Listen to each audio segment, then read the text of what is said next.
ગયા એપિસોડમાં આપણે શ્રીમદ ભાગવતમાં આવતી સમુદ્ર મંથનની ઘટના છે તેના વિશે વાત કરી હતી અને એમાં આપણે જોયું હતું કે આ સમુદ્ર મંથન દેવો અને અસુરો સાથે મળીને ભગવાનની સલાહથી અજર અમર થઈ જવાની લાલસાએ સમુદ્રનું મંથન કરી એમાંથી અમૃત પ્રાપ્ત કરવા માટે થઈને જે ઘટના કરે છે તેને સમુદ્ર મંથન નામની ઘટના કહેવાય છે.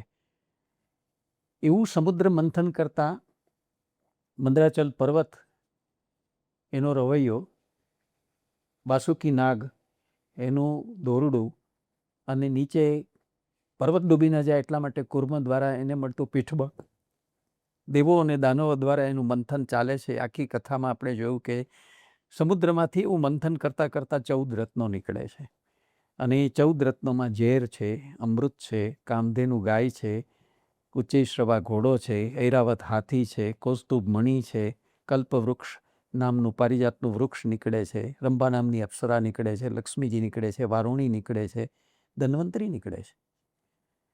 તો એ બધાના અર્થો આપણે જોયા હતા અને આપણે સમજ્યા હતા કે આ કથાની અંદર ઊંડા અર્થો છે ને આપણે જોયું હતું કે જીવન મંથન અથવા આત્મમંથન એ જ સમુદ્ર મંથન છે.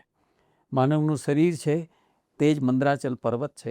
એની અંદરથી જે કંઈ નીકળે છે એ બધા જ જે તત્વો છે એ જુદા જુદા રત્નો છે અને એ રત્નો એ માણસની અંદર જે શુભ અને અશુભ તત્વો છે એના મંથનમાંથી નીકળ્યા કરે છે.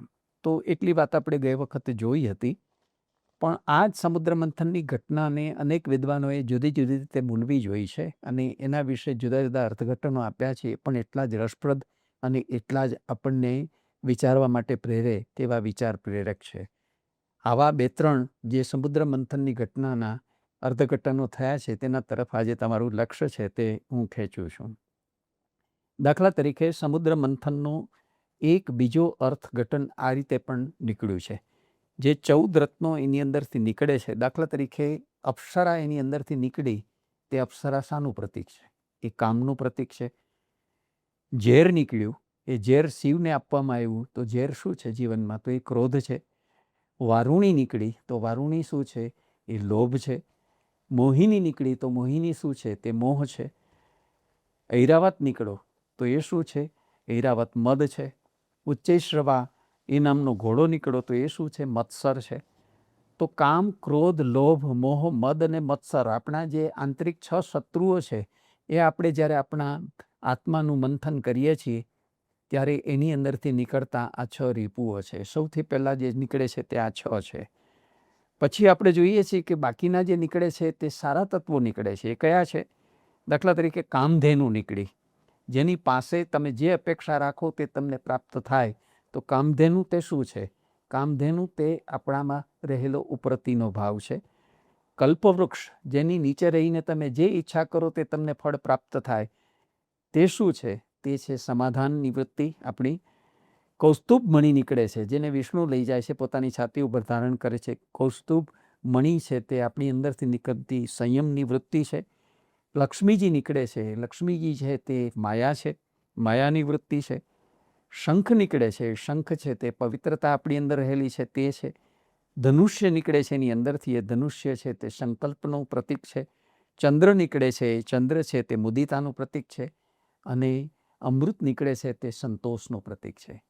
તો આપણા જીવનમાં કામ, ક્રોધ, લોભ, મોહ, મદ અને મત્સર એવા 6 રીપુઓ છે. તેમ બીજા 6ની જગ્યાએ 8 આપણે ત્યાં સારા એવા તત્વો પણ આપણા જીવનમાં છે. અને જેમ જેમ આપનું પોતાનું અંદર ઉતરીને આપણે મંથન કર્યા કરીએ, એને તમે મનોમંથન કહો, એને વૈચારિક મંથન તમે કહો, એને તમારી લાગણીનું તમે ચંક્રમણ કહો, જે કહેવું હોય તે કહો, પણ આવું મંથન આપણે કરીએ ત્યારે એમાંથી માખણ નીકળે. કોઈ પણ મંથનમાંથી કંઈક તો નવનીત કે માખણ રૂપે નીકળે, કંઈ સાર તો નીકળે. એવું આપણું જીવન મંથન કે વિચાર મંથન આપણે કરીએ આપણે પોતાની જાતનું, ત્યારે એની અંદર નીકળતી આ બધી વસ્તુ છે એવો એક અર્થ પણ એની અંદર કરવામાં આવ્યો છે. તો માણસની એક મુખ્ય એષણા સુખની છે. સુખેષણા એને માટે થઈને માણસ જે છે તે મથ્યા જ કરતો હોય છે.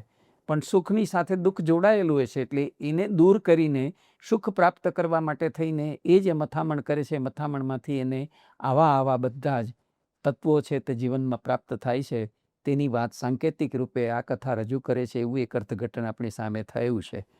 તો જે લોકો સુખની પાછળ દોડે છે અને એની આકાંક્ષા રાખે છે, સંપત્તિની આકાંક્ષા રાખે છે, તે અસુરો છે. અને જે લોકો સુખ દુઃખથી પર થઈને પોતે નિસ્પૃહ નિષ્કામ થઈને જીવે છે તે દૈવી સંપત્તિ છે. એટલે માણસની અંદર જ દૈવી અને આસુરી બંને પ્રકારની સંપત્તિ રહે છે. માણસની અંદર જ પરાવિદ્યા અને અપરાવિદ્યા છે.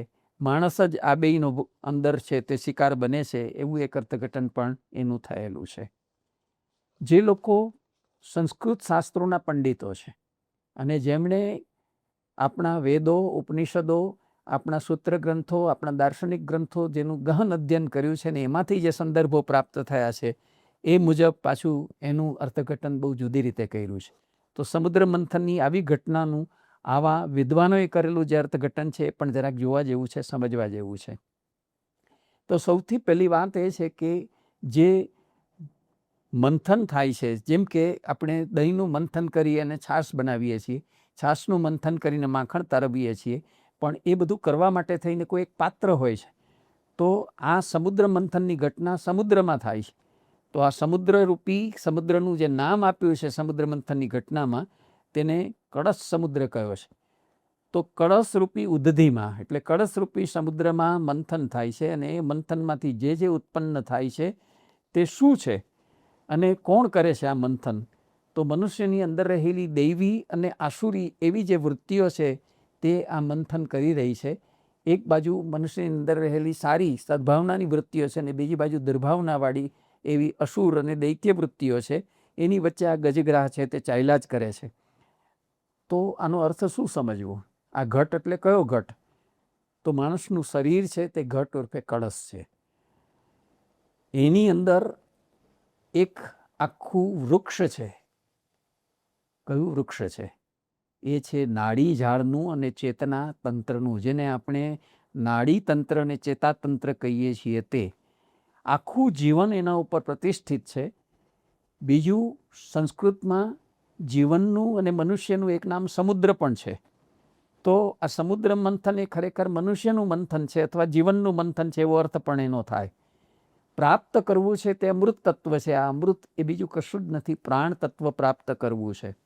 હવે જે લોકો જીવન વૃક્ષની કલ્પના કરીને ચાલે છે એ જીવન વૃક્ષ એટલે જેને આજે વિજ્ઞાનની ભાષામાં એબ્રોવિટા કહે છે એ વૃક્ષની આ વાત છે.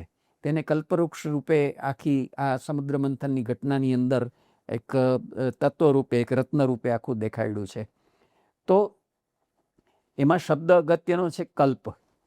કલ્પ બે જાતના હોય છે, એક સંકલ્પ અને બીજો વિકલ્પ. કલ્પને જ્યારે સમ આગળ જે ઉપસર્ગ લાગે તો તે અંતર્મુખી બને છે અને કલ્પની આગળ વી નામનો જ્યારે ઉપસર્ગ લાગે ત્યારે એ બહિર્મુખી બને છે. આમ કરીને સૂચવે છે શું? તો કહે છે સંકલ્પથી સમાધિ મળે અને વિકલ્પથી હંમેશા વ્યાધિ મળે. તો માણસ જે કંઈ પોતાના જીવનની અંદર જીવવાનો પ્રયત્ન કરે છે તે સંકલ્પ વિકલ્પની અંદર જીવવાનો પ્રયત્ન કરે છે.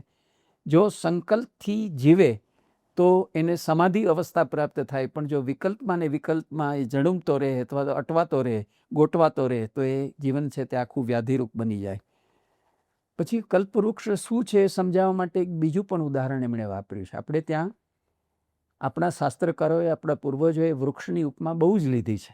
દાખલા તરીકે શ્રીમદ ભગવદ્ ગીતાની અંદર પણ અસ્વસ્થ વૃક્ષની વાત આવે છે, જેના મૂળિયા જે છે તે આકાશમાં છે, જેની ડાળીઓ ને થડ છે તે નીચેના જગતમાં છે અને જેના પુષ્પ અને પાંદડાઓ છે તે આપણી જમીન ઉપર છે. એવા ઉર્ધ્વમૂલ અધશાખ એવા વૃક્ષની જે કલ્પના કરી છે, એમ વૃક્ષની કલ્પના આપણા શાસ્ત્રોમાં ઘણી ખરી રીતે થયેલી છે. તો આ કલ્પવૃક્ષ શું છે? એક અર્થઘટન એનું એ થયું છે કે આપણું મન છે એ જ ખરું કલ્પવૃક્ષ છે. કારણ કે આપણે સંકલ્પપૂર્વક જો મનના કલ્પવૃક્ષની નીચે ઊભા રહીએ છીએ તો આપણને જે ઈચ્છીએ તે મળે છે. મન છે તે એવું શક્તિશાળી છે કે જો તમે સંકલ્પબદ્ધ કરી અને ચેનલાઇઝ કરો તો તમારા ઈપ્સિત, અભિપ્સિત એવા તમારા જે કંઈ મનોરથ હોય છે, મનોરથને સાકાર કરવામાં એ સહાય કરે છે અને માટે એ તમને જોઈએ તેવું ફળ આપે છે એવું આપણે કહીએ છીએ. બીજી બાજુ કલ્પવૃક્ષ એ પારિજાતનું વૃક્ષ છે અને એ સ્વર્ગમાં મોકલી દેવામાં આવ્યું એમ કહેવામાં આવે છે. તો આ સ્વર્ગ એટલે કયું સ્વર્ગ? તો સ્વર્ગ એટલે મનુષ્યનું મસ્તક. મનુષ્યનું મસ્તક છે તેને શાસ્ત્રોની અંદર જ્યોતિર્લોક રૂપ ગણવામાં આવ્યું છે. સાચો જ્યોતિર્લોક મનુષ્ય શરીરમાં ક્યાં છે? તો કહે છે કે મનુષ્યના મસ્તકમાં છે. તો આવા મસ્તકની અંદર રહેલું જે કંઈ જે છે એ મન છે, અને એ મન જે છે એ જ્યારે આ પ્રકારે સંકલ્પ અને વિકલ્પ એમાંથી શિવ સંકલ્પ કરે ત્યારે એ આ રીતે સમાધિમાં પહોંચે છે, અને અશિવ સંકલ્પ કરે ત્યારે એ વ્યાધિમાં પહોંચે છે, જ્યોતિર્લોક સુધી પહોંચી નથી શકતા. બીજી બાજુ આ મસ્તક છે એ મસ્તક છે તે પ્રાણને જન્મ આપનારું સ્થાન છે, અને 5 પ્રાણ અને ઇન્દ્રિયોનું સંચાલન અને નિયંત્રણ પણ આ શિર કરે છે. આ શિર અથવા મસ્તક એ જ પ્રાણનું ઉદ્ભવ સ્થાન છે. તો આટલી વાત આપણા શાસ્ત્રો જણાવે છે કે સૌથી અગત્યનું જે કંઈ માનવ શરીરની અંદર છે તે મસ્તક છે. આપણે આજે પણ જાણીએ છીએ કે અનેક કોમ્પ્યુટરો કરતાં વધારે શક્તિશાળી જો કોઈ હોય તો તે માણસનું મન પોતે છે. જે કામ કમ્પ્યુટર નથી કરી શકવાનું, અનેક અશક્ય એવા કાર્યો છે તે કમ્પ્યુટર આજે કરતું થઈ ગયું છે. ઊંડાણને માપવાના, વિશાળતાને માપવાના, અને 3 પરિમાણોમાંથી 4થા પરિમાણ સુધી પહોંચવાના જે બધા પ્રયત્નો આપણું કમ્પ્યુટર કરવા લાગ્યું છે, એ કમ્પ્યુટરને બનાવનારું પાછું માણસનું મસ્તક જ છે. તો એ તો એનાથી સુપિરિયર છે જ. તો એવું આ મસ્તક જે છે એને માટે આપણા શાસ્ત્રોમાં એક બીજી સંજ્ઞા પણ છે, અને તે છે ચમસ. ચમસ એટલે સાંકડા મોઢાવાળું ઊંધું મૂકેલું નાનકડી માટલી. તો તમે જોશો આપણા મસ્તકનો આકાર જોશો તો તમે જોશો ઉપર માથું છે, ધીરે ધીરે આપણી આંખ, કાન, નાક ને આ બધી ઇન્દ્રિયો જે છે, જ્ઞાનેન્દ્રિયો છે, તે મોઢા ઉપર આવેલી છે અને નીચે ગળાના ભાગમાં જોડાયેલી છે. તો એક ઊંધું મૂકેલી નાનકડી માટલી હોય એવું આપણું મસ્તક છે. તો એને માટે થઈને આપણા શાસ્ત્રોએ એને ચમસ કહ્યું છે. અને શરીરનું જ્યારે બારીકાઈથી આપણે નિરીક્ષણ કરીએ છીએ ત્યારે સમજાય છે કે આખા શરીરમાં સૌથી વધારે મહત્ત્વનો જે ભાગ છે તે મેરુદંડ છે, અને આ મેરુદંડ ઉપર ઊંધા ભાગમાં મસ્તકરૂપી કટોરો ઊંધો ઢાંકેલો હોય એવી રીતે આપણું મસ્તક છે તે ચમસ રૂપે આવેલું છે. તો આ મેરુદંડ એટલે શું? મેરુદંડ એટલે આપણી કરોડરજ્જુ. શા માટે એને મેરુદંડ કયો છે? મેરુદંડનો ઉપલો છેડો છે એને સુમેરો કહે છે, અને નીચેનો છેડો છે એને કુમેરુ કહેવાય છે. આ બેની વચ્ચે એટલે કે સુમેરુ અને કુમેરુની વચ્ચે અહર્નિશ એક ઉર્જા તરંગ પ્રાણધારા રૂપે પ્રવાહિત રહે છે. ઉપરથી નીચે, નીચેથી ઉપર એક પ્રાણધારા છે તે પ્રવાહિત રહે છે. એની સ્વસ્થતા ઉપર આપણું આયુષ્ય છે તે નિર્ભર રહે છે. એ વિના વિઘ્ને આ પ્રવાહિત રહે તો આપણે સ્વસ્થ રહીએ છીએ, તંદુરસ્ત રહીએ છીએ. પણ જ્યારે એ પ્રવાહ છે એ ક્ષુભિત થાય છે ત્યારે આપણે માંદા પડીએ છીએ અથવા આપણું મૃત્યુ આવે છે. તો મનુષ્યના મસ્તિષ્કમાં ભરેલો આ રસ છે તે કયો રસ છે? જેને આપણે આજે વિજ્ઞાનની ભાષામાં અથવા મેડિકલની ટર્મિનોલોજીમાં સેરિબ્રો સ્પાઇનલ ફ્લુઇડ કહીએ છીએ. સેરિબ્રો સ્પાઇનલ ફ્લુઇડ એ જ સોમરસ છે. શાસ્ત્રોમાં એને સોમરસ કહેવામાં આવ્યો છે. આ રસ મસ્તક અને મેરુદંડની બધી જ નાડીઓમાં રસનો સંચાર કરે છે, અને એ રીતે એ સૂક્ષ્મતમ જે નાડીઓ છે તેનું પોષણ અને પરિમાર્જન કરે. એટલે જે ચંદ્રનીકળો, એ ચંદ્ર છે તે આપણા જ્યોતિર્લોકમાં આપણા મસ્તકમાં રહે છે. એમાંથી જે રસ જરે છે તેનું નામ સોમરસ છે, અને એ સોમરસ છે તે મેરુદંડ અને એની આખા શરીરની અંદર ફેલાયેલું પેલું જે ચેતાતંત્રનું, નાડીતંત્રનું એક આખું વૃક્ષ છે, એનું પોષણ અને પરિમાર્જન છે તે આ રસ દ્વારા થાય છે એવું આ અર્થઘટન જણાવે છે. તો મંથનમાંથી નીકળેલો ચંદ્ર છે તે મસ્તકમાં શાંતિ અને સ્નિગ્ધતા આપનારું કેન્દ્ર છે એવું આ અર્થઘટનમાં જણાવે છે. 8 ચક્રો અને 9 ઇન્દ્રિયો રૂપી દ્વારવાળું આ શરીર તે જ દેવપુરી અથવા તો અયોધ્યા છે. આ અર્થઘટન એમ કહે છે કે શરીરની અંદર મુખ્ય 8 ચક્રો છે. મૂલાધાર ચક્રથી માંડી સહસ્ત્રાર સુધી તમે પહોંચો તો 8 ચક્રો છે, અને 9 ઇન્દ્રિયો કઈ છે, પણ હકીકતે 10 ઇન્દ્રિયો છે. 5 જ્ઞાનેન્દ્રિયો અને 5 કર્મેન્દ્રિયો. એના જુદા જુદા જે 9 છિદ્રો છે શરીરમાં, આંખ, કાન, નાક, જીભ અને ત્વચા, મુખના બધા છિદ્રો જે છે, ગુહ્યાંગોના જે છિદ્રો છે, તો એના વડે બનેલું આ જે શરીર છે તે જ આપણું જે દેવપુરી અથવા અયોધ્યા છે. એ દેવપુરી અથવા અયોધ્યામાં એક હિરણમય કોષ છે જે જ્યોતિથી ઢંકાયેલો છે, અને એ જ સ્વર્ગ છે. આખું શાસ્ત્રો સમજાવે છે કે આપણા શરીરની અંદર જ બધું છે. એ શરીરની અંદર એક હિરણ્ય કોષ છે જે જ્યોતિથી ઢંકાયેલો છે, અને એને જ તમારે સ્વર્ગ છે તે કહેવાનું છે. પણ આ હિરણ્ય એટલે શું? તો હિરણ્યની સમજૂતી આપતા કહે છે કે પ્રાણ, વીર્ય અને સોમ એ બધું એક જ છે. વીર્ય એટલે કે સંસ્કૃતમાં એને માટેની સંજ્ઞા છે રેતસ. આ રેતસનો સંબંધ સીધો મગજની સાથે છે, અને મગજમાંથી એ રસ સ્રવે છે. એને જ કારણે માણસની અંદર કામનાની વૃત્તિ ઉત્પન્ન થાય છે, અને કામનાની વૃત્તિ મનમાં સ્ફુરિત થાય છે. એટલે જ કામને મનોજ અથવા મનસીજ એવા શબ્દોથી ઓળખવામાં આવ્યો છે. અને મનસીજ કહે છે અથવા મનોજ કહે છે એનું કારણ એ છે કે મનમાં જન્મે છે. પણ એ આવે છે ક્યાંથી? એ આવે છે આ મગજમાંથી ઝરતો જે રસ છે. એટલે કે જે વીર્ય કે રેતસનું સર્જન ત્યાં થાય છે, તે ધીરે ધીરે ધીરે ધીરે આવી રીતે કામની ભાવના અને આવી રીતે સુખની ભાવના છે એનાથી સ્ફુરિત થઈ અને જાગે છે. તો આર્યની પરિભાષામાં તમે જુઓ તો માથાને જ્યોતિર્લોક, દેવલોક, અને બાકીના શરીરને તમોલોક અથવા તો અસુરલોક કહેવામાં આવ્યો છે. આપણા શરીરના અંદર પણ 2 લોક છે એવી કલ્પના આપણા પૂર્વજોએ આપણા શાસ્ત્રોમાં કરી છે, અને એમ કીધું છે કે આવું મસ્તક જે તમારું છે તે જ્યોતિર્લોક અથવા દેવલોક છે, અને તમારું જે ધડ છે, તમારું જે શરીર છે તે અસુરલોક અથવા તમોલોક છે. આ રીતે મનુષ્યના શરીરમાં જ જ્યોતિ અને અંધકાર અથવા દેવ અને અસુર એટલે કે દેવ અને દૈત્ય એ બંનેનો નિવાસ છે, અથવા તો સદવૃત્તિ અને અસદવૃત્તિ એ બંને રહેલી છે. એ પણ એના દ્વારા એનો ખુલાસો મળે છે. આપણે જ્યારે આપણી વિવેક બુદ્ધિ વડે આ જ્યોતિને જુદી પાડી શકીએ છીએ, ત્યારે જ આ જે છે તે આપણું કામ નથી, એ દેવોનું વરદાન છે એમ આપણે માનીએ છીએ. સૌથી અગત્યની કોઈ વસ્તુ આપણી પાસે જો હોય તો મસ્તિષ્કમાં રહેલી બુદ્ધિ છે, અને બુદ્ધિની અંદર પણ સૌથી સૂક્ષ્મ તત્વ કોઈ હોય તો તે વિવેકનું તત્વ છે. આ વિવેક વડે આ જ્યોતિને તમસથી જ્યારે આપણે જુદી પાડી શકીએ તો એનું નામ જે છે તે વિજય પ્રાપ્તિ છે. એટલે કે તમસથી, અંધકારથી જ્યોતિને જુદી પાડી, વિવેક દ્વારા જુદી પાડવી અને આપણે વિજય પ્રાપ્ત કરવો. આ મસ્તક એ સ્વર્ગ, અધોશિર પૃથ્વીલોક અને સુષુમ્ના મગજમાં પ્રવેશે છે તે અંતરિક્ષ લોક છે એમ જણાવ્યું છે. એટલે કે આપણા શરીરના પણ 3 ભાગ પાડ્યા.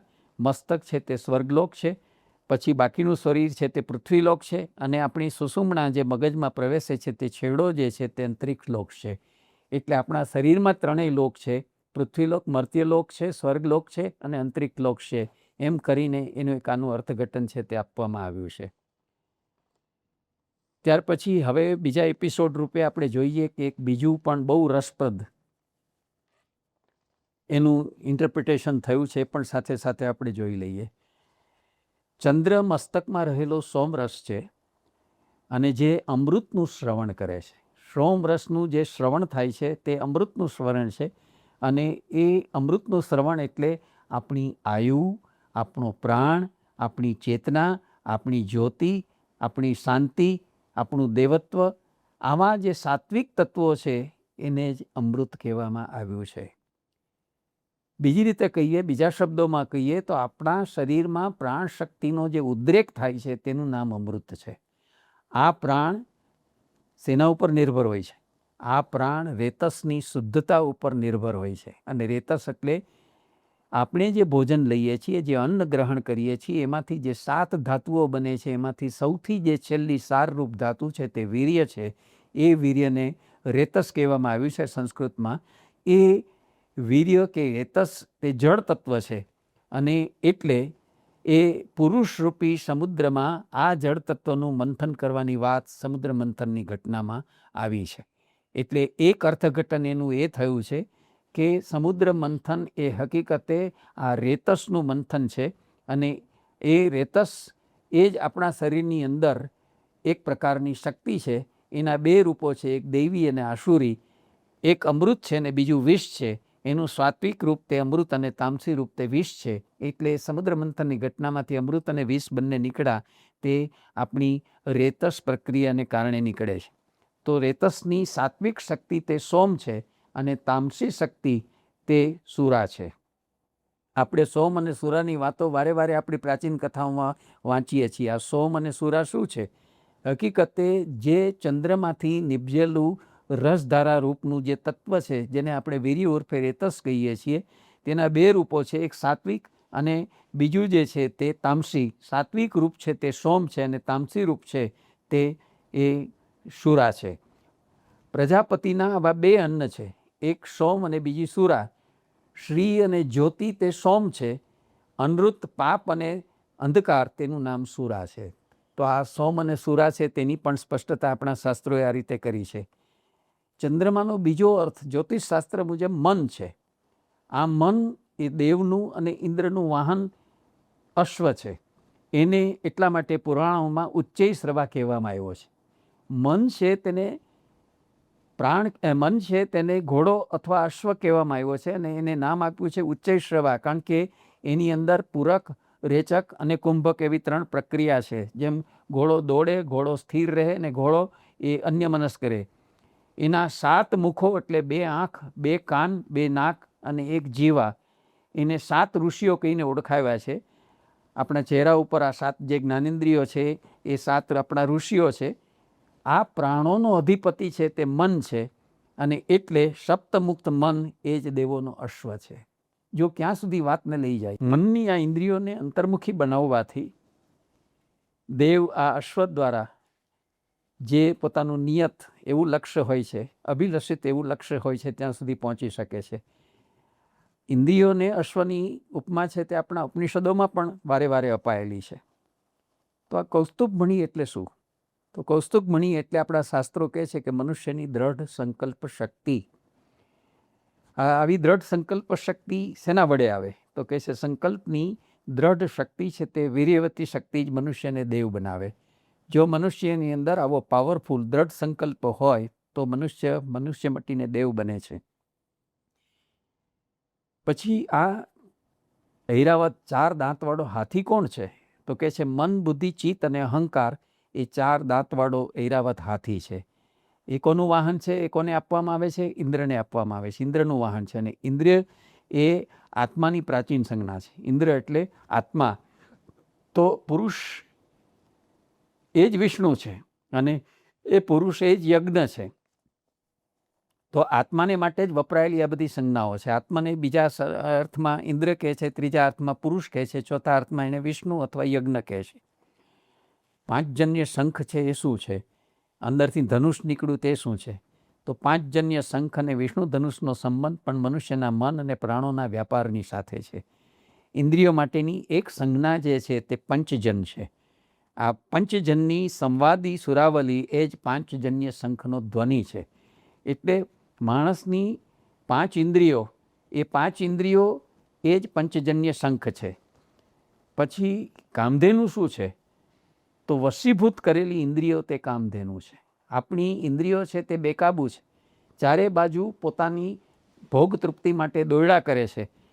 પણ એને જ્યારે આપણે વશમાં કરી લઈએ છીએ, કાબૂમાં અને નિયંત્રણમાં લઈ લઈએ છીએ, તો એવી વશીભૂત ઇન્દ્રિયો છે તે કામધેનુ ગાય છે. તો આપણે ધારી રીતે પ્રાપ્ત કરી શકીએ છીએ. પિનાક ધનુષ્ય અંદરથી નીકળવું. તો પિનાક ધનુષ્ય એટલે શું? પિનાક ધનુષ્ય એટલે મેરુદંડ. મેરુ એક પર્વતનું નામ છે. પર્વત કેમ કહેવાય છે? જેમાં પર્વ એટલે મણકા હોય તેને પર્વત કહે. તો મેરુદંડ છે તે 33 મણકાવાળો છે અને માટે એને આપણે મેરુદંડ કહીએ છીએ. 33 મણકાવાળો મેરુદંડ એટલે બીજું કશું જ નહીં, આપણી કરોડરજ્જુ, આપણી સ્પાઇનલ કોર્ડ. રંભા પણ ધનુષ કે પછી મેરુદંડ માટે વપરાયેલી સંજ્ઞા છે. કાં તો રંભાની સંજ્ઞા ધનુષને લાગે છે અને કાં તો એ મેરુદંડ અથવા કરોડરજ્જુને માટે વાપરે છે. રંભની જે શક્તિ છે તે રંભા કહેવાય. તો એની કલ્પના અપ્સર અપે થઈ છે, કેમ કે એનો સંબંધ છે તે જલ તત્વ અથવા રેતસની સાથે છે, એટલે કે કામભાવની સાથે છે. જળનું શરીરવર્તી રૂપ તે રેતસ છે અને રંભા મેરુદંડની મુખ્ય અપ્સરા છે. આ રેતસની કામના અથવા વૃત્તિઓ એ જ અપ્સરાઓ છે. અપ્સરાઓ કોણ છે? બીજું કશું જ નથી. રેતસની જે વૃત્તિઓ છે અથવા કામનાઓ છે તે જ છે. મેરુદંડનો એક ભાગ એ જ મંદરાચલ છે. વાસુકી કુંડલીની છે અને પ્રાણ જ જે છે તે કુર્મ છે. જે કાચબો ભગવાને કાચબાનું રૂપ લઈને આધાર આપ્યો, પીઠબળ આપ્યું, એમ જે કહે છે તે કાચબો એટલે પ્રાણ છે. વાસુકી આપણી જે કુંડલીની શક્તિ છે તે વાસુકી છે, જેનું નેતૃ બનાવ્યું તે. અને આ પર્વત જે મંદરાચલ પર્વત છે તે પર્વત પણ બીજું કશું જ નથી, એ પર્વતનું અધિષ્ઠાન તે આપણો મેરુદંડ છે. તો કર્મ કલ્પવૃક્ષરૂપી મનમાં દ્રઢ સંકલ્પ કરીને અનૃત ભાવ છોડી દઈને સત્ય ભાવનો આશરો આપણે જ્યારે લઈએ છીએ ત્યારે આપણું જીવન સફળ થાય છે. તો કલ્પવૃક્ષની આરાધના એ જીવન સફળતા માટેની અનિવાર્ય સાધના છે, એવું આ સમુદ્ર મંથનની ઘટનાથી સૂચિત થાય છે. એવું અર્થઘટન પણ એક આનું કરવામાં આવ્યું છે.